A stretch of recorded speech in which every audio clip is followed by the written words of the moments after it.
bir töhmet buldu. Gülü Məqsədli Kanadadakı bir YouTuber sağlamız var. Mən ne çıktım bir program işləyən. Oxuzonovdan tunuyma. Qılavatqan işleri özü layık bir şekilde ve aktivist şekildeki özünün qo'ldan keladigan meyli İngilizce olsun, meyli her xil axborot vositalarida özünün qo'ldan keladigan xizmatlarni qilayotgan.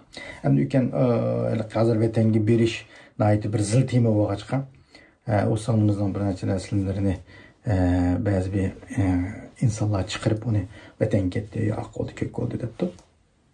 Vatan ketmaganligini o'zi ikki video ishlab e'lon qilibdi. Vatanga bormaganligi, bormaydiganligi aniq. Endi o'zim debdi 2017dan keyin vatanga akillari urug'da qalam tutilgandan keyin berish imkoniyati bo'lmaganligi, uning oldida borgan rasmlarni chiqarganligi aniq.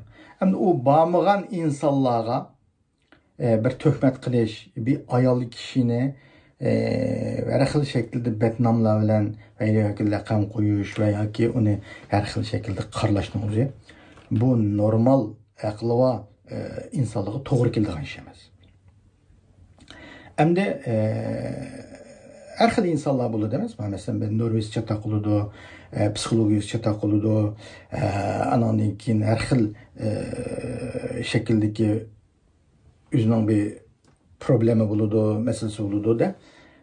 Ama o gapni anlagan qarindoshlarımızın va deb ishni qilmagan bir narsa tilpimdi, chunki mening o kim bilan yaqinligimni programma va ne shekildagi tunishligimni bilgan ekan. Voy, bugün og'zol ketib qolibdi, qanday bo'ldi, rostmi, yolg'onmi, sen bilsa qachon qo'lqon uzun degandek bir gaplarni qilgan bo'ldi.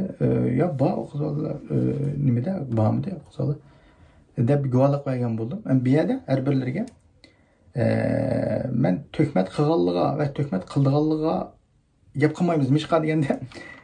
Chunki men bir misolni aytdim. Ekan bizning bir o'ttirda, ya'ni bir talash tortishuvlar, bir imzo etish atmaslik to'g'riliq. Men uningga bir narsani, bir turkcha bir masala var ekan, bir shirning oldiga yo'lbos bilan eshak bir masalani oydinlashtirish uchun bor ekan.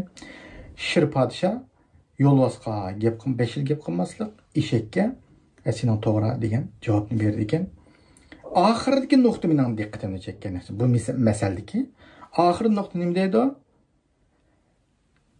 40 olimni bir dalil bilan qoyil qildim debdi. Ammo bir johilni 40 dalil bilan qoyil qilolmadim debdi.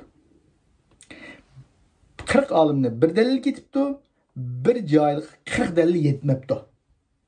Ama aqli va odamlarga bir dalil bir insonning nimasi?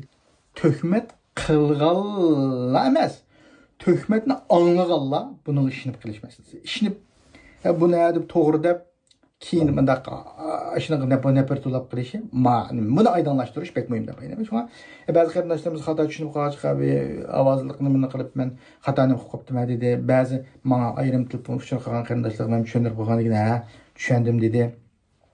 Endi shunga hamma gaplarni ishinib ketmasligimiz kerak. To'xtabdi deb ay davatgan töhmetchimi, hasadxo'rmi, fitnaxo'rmi yoki nimaxo'r bu? Shuni davatga odamchi. Buni ayirib olsak, meningcha yaxshi bo'ladi deb qarayman. Chunki aqlli esa hamma odamning o'ziga kuchli bir aqli va o'ziga kuchli bir tafakkuri va bu gaplarimizni biladigan odam, tushungan odam tushunib o'ziga hazm qila oladi. Tushunmagan odam o'ziga loyiq shu gibimizdan tushunchani oladigan bo'ladi. Shunga men demoqchi bo'lganim mayli shu muojizat hayotidagi bo'layotgan har xil narsaga nisbatan nihoyat aldirab emqib ketmay, ishinib ketmay odamning gapiga. Nihoyat yaxshi tahlil qilib, yaxshi o'ylanib, yaxshi qaror versak, nihoyat yaxshi bo'ladi. Aqimiz 10 yilga shunday qaytayli. 2014dan 2024gacha biz o'zimizning muojizat hayotini biz xulosalab baqaylik. Biz nereden neye geldik? Nimini ko'rdik, nimini ko'rmadik. Kimni ko'rdik, qanday odamni o'tirg'i chiqdi, qanday oldi. Bu 2014dan 2024gacha nurg'un josusni ko'rdik ya biz. Ba'zi tutildi, ba'zisi ketdi.